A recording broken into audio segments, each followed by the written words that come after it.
Alright, hello and welcome everybody. Time to make a Skirmishers and Brawlers that are relevant after the skill tree video.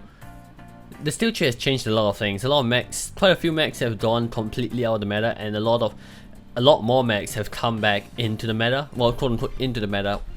What I mean by that is that they're at least relevant and very playable in park queue. That means you can carry with these mechs in park queue.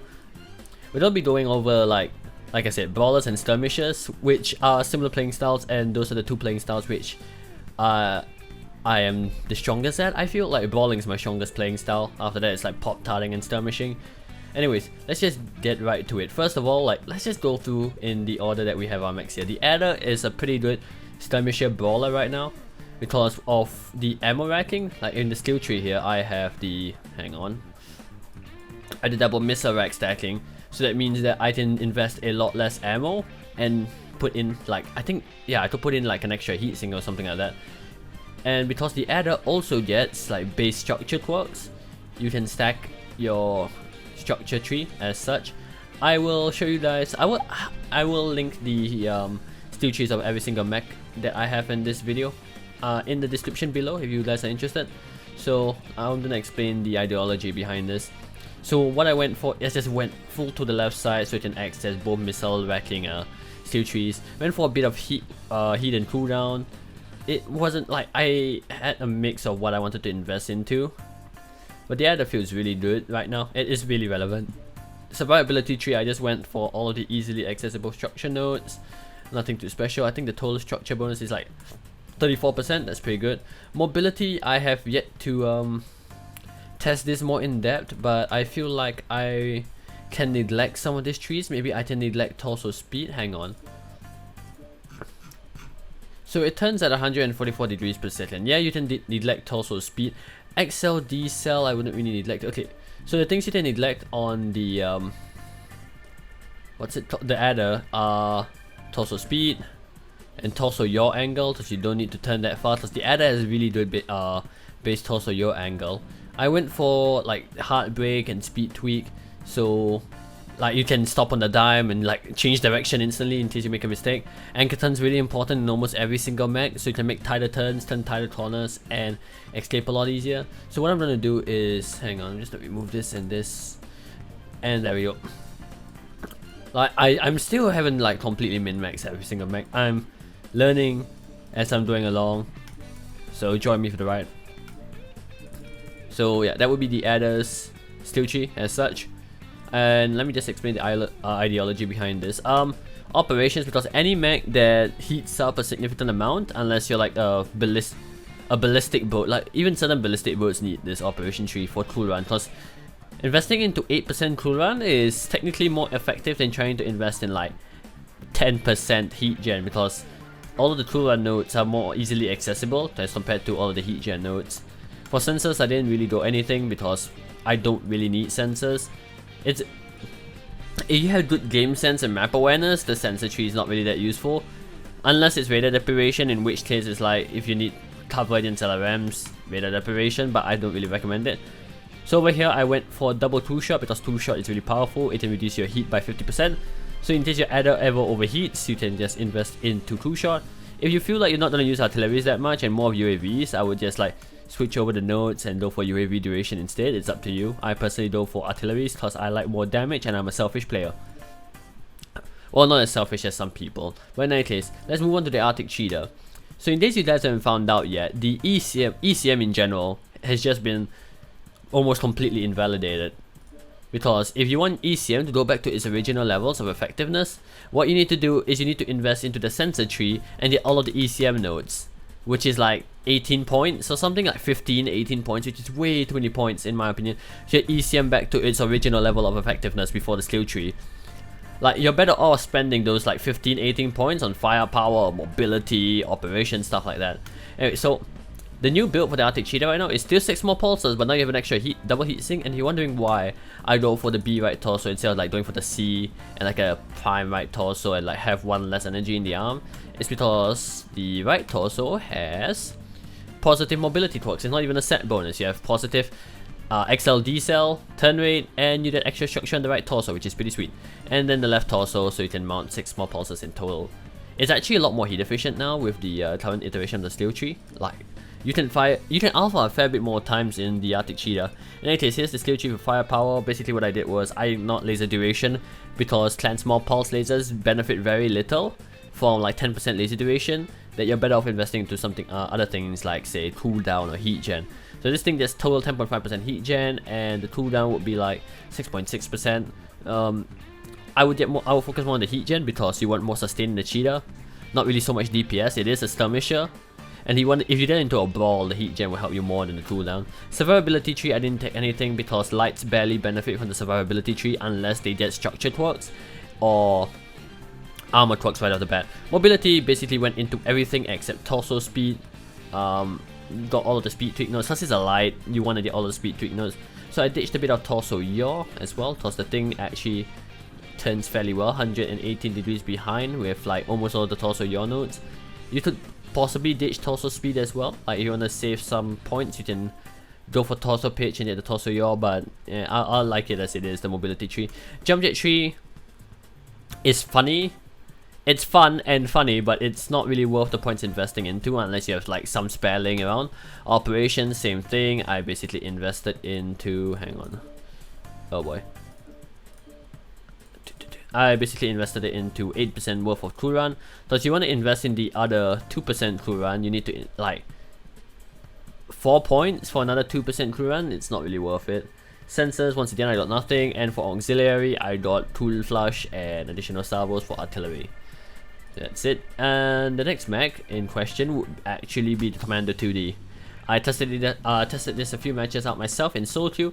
It is fairly effective. It carries almost 5 tons worth of ammo, and it's a Commando. It has decent hitboxes except for the arm, and now with the structured twerks it's obscenely tanky. Like I have more armor. I have more structure than armor. Wait, holy shit! Yeah, I have a lot more structure than armor. I just realized that. It also gets pretty good base missile quirks, such as, where is it? Missile cooldown 10%, and I think that was it. Besides the structure quirks, it's base missile cooldown of 10%, so that's really good. And as such, I invested into a whole bunch of cooldown nodes.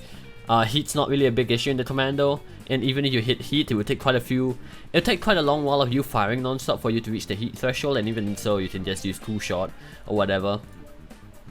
So I went into missile spread because it's standard SRM4s and not Artemis. If it was Artemis missiles, I would invest into I would not invest into missile spread, but since it is not Artemis SRMs, I went into missile spread. I could see a somewhat visible difference. I'm not sure whether it matters or not. You can try experimenting with it. If it does make a difference, if you think it makes a difference, sure, keep the missile spread. If you think it doesn't, I would suggest reallocating the points into more heat gen, because I think I have all of the cooldown, if I'm not mistaken. Yeah, I have all of the cooldown nodes, so you probably want to invest in more heat gen. For the survival tree, I basically went all of the structure, all of the easily accessible structure nodes. Mobility, I went pretty much everything except for torso yaw. Torso Commando gets really good torso yaw right off the bat. Okay, it gets really bad torso yaw, 93 degrees, but the torso yaw speed is obscene. It's 230 degrees per second. Basically, it's really stupid. So torso speed, I tried neglecting it. I think I got all of the torso yaw. I don't think I did. No, I didn't actually.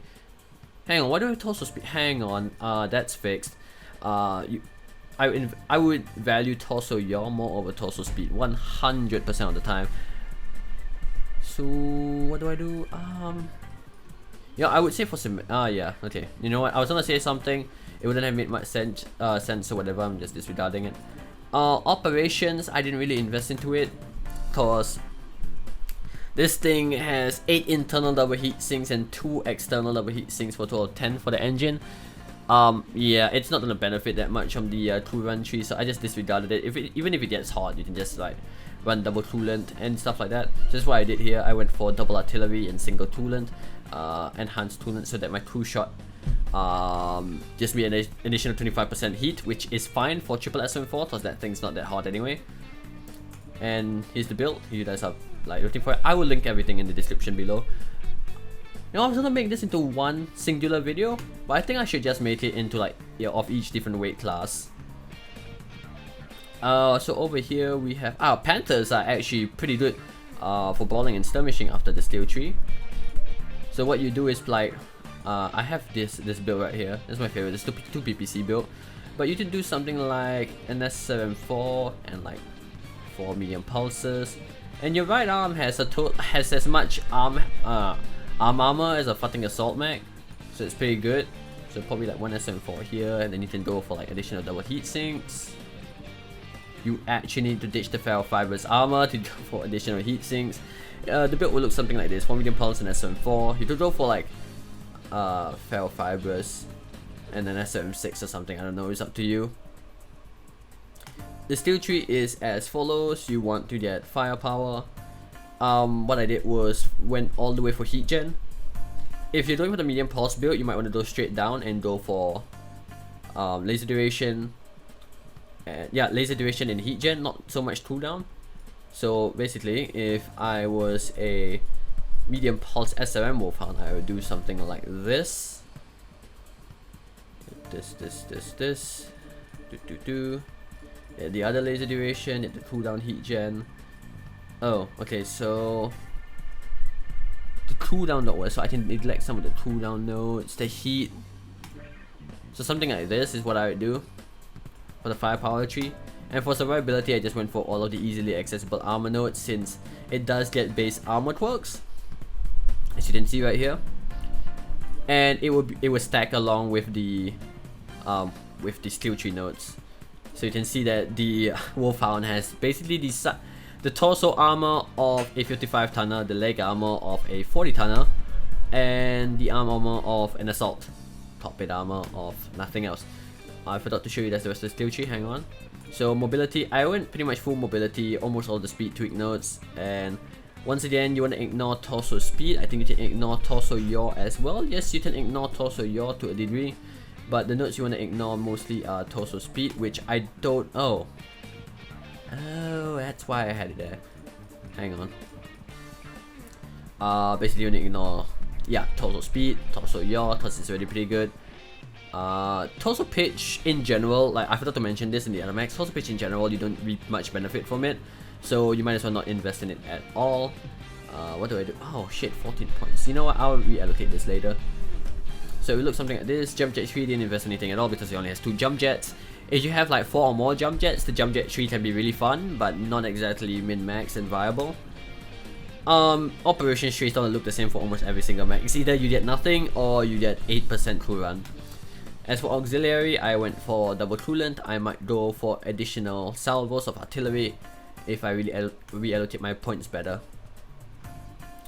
What's the last skirmisher? Okay, the last skirmisher I feel that's pretty good is the Wolfhound. Lights play mainly a role of skirmishers, not so much brawlers, by the way, just let me clarify. So the Wolfhound gets... hang on, let me show you guys the tree. Base armor quirks, gets base energy heat gen, and the paper doll is flipping out, hang on. Yeah, base energy heat gen, base armor, real stuff like that. So what you want to do is, here's the build, 5 medium pulse, standard fare. It has the armor of... wait, that's the armor of a 50 tonner. Balance PGI, balance. Moving on, so into the skill tree, I basically went all duration and got at least 10% energy range.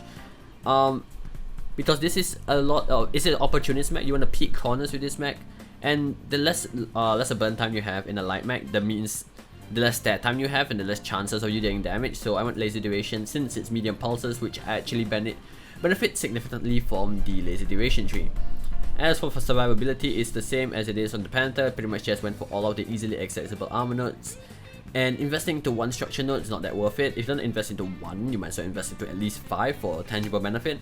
Mobility, I went for pretty much everything except for torso yaw and torso yaw speed. Because torso yaw speed is pretty good. Torso yaw is also very good at 118 degrees, so I got pretty much everything here that is related to mobility, except for like a few nodes here and there. Operations, same thing as every other mech. Auxiliary, same thing as every other mech. Went for improved coolant flush. And I think the last but not least, the mech that is now really good for specifically solo queue, I feel, and is a really good skirmisher, is the Jenna F. The Jenna F is actually pretty much back into carrying pub games now. I've had 4, 5, 1000 damage dames in the Gen F now, and I don't know whether that was with artillery or not. I think it's without artillery. That's pretty good. So the quirks that it gets base is 5% laser duration and built-in structure quirks for the CT. So that means that your CT pretty much has quite a fair bit of health now. A total of 88 if you went to as many structure nodes as I did. So this is the build right here. I shaved arm armor because the Jenna's arms don't get shot off that often. Shaved a bit of leg armor. I didn't want to shave so much cockpit armor because the Jenna actually gets cockpit fairly often in comparison with other light mechs. Shaving 2 leg armor off is not that much. It's not gonna kill you and all. XL 300 yada yada yada. So firepower tree is pretty much the same as the Wolfhound. I went for 10% range, all of the laser duration, all the easily accessible heat gen nodes. And then for survivability, I basically went all of the easily accessible structure nodes. Here. As such. And for mobility, I went pretty much everything except for torso yaw. Plus the Jenna F has pretty good torso yaw. I know I'm saying this a lot right off the bat, 127 degrees. I think the base one is around 120. And the torso yaw speed is also pretty fucking high. It's actually higher than the Wolfhound. So I went for almost everything except for some torso yaw, some torso speed, and of course I didn't go for torso pitch. The only reason why I went for this torso pitch is because I wanted to spend less points to be able to get my heart break, my torso, and my speed tweak node over here. Operations, same as every other mech. Auxiliary, same as every other mech that has been displayed here. So I hope you all have enjoyed the video. I know this is it's unedited. Basically, I figured I'd make a video to show you guys what are the mechs that can do brawling and skirmishing fairly well after the skill tree, which is actually quite a fair bit. It used to be only the Locust and the Cheetah and the Spider 5k that were the good lights. Now you have fair few really good lights now. The Commando, Artic Cheetah, the Adder, I think the Purifier as well with 8 small pulses, the Jenna F, the Panther 9R, and the Wolfhound. So I hope you all enjoyed this video. If you liked the video, press the like button. If you disliked it, press the dislike button. Comment down below which mech you're most excited for being back in the meta and just being able to carry with it in Pulk Q. Because I was really happy that the Jenna F was sort of back and I was able to carry with it in Pulk Q. Same goes for the Wolfhound. It was pretty fun. Anyways, I'll catch you guys later. Peace out.